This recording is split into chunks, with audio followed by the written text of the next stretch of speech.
सर्वच शेतकरी नशीबवान असतात असं नाही. काही शेतकऱ्यांना अशा प्रकारची ओसाड जमीन नशिबात आलेली असते आणि त्यांच्यासमोर आव्हान असते अशा जमिनीतून उत्पादन घेणे. जवळ लाईटचा, इलेक्ट्रिसिटीचा कुठलाही स्रोत नाही.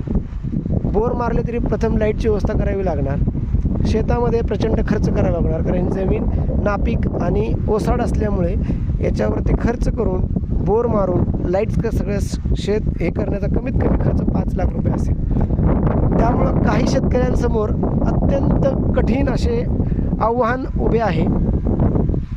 हे थोडेफार हिरवळ दिसत आहे ते केवळ पाऊस पडल्यामुळे. आसपास 1 किलोमीटर 1.5 किलोमीटरपर्यंत कुठलंही गाव नाही किंवा पाण्याचा स्रोत नाही. इथं येऊन थांबायचं म्हटलं तरीसुद्धा पाणी घेऊन, पाणी सोबत आणून प्यावे लागेल तहान लागली तर. अशा शेतकऱ्यांसाठी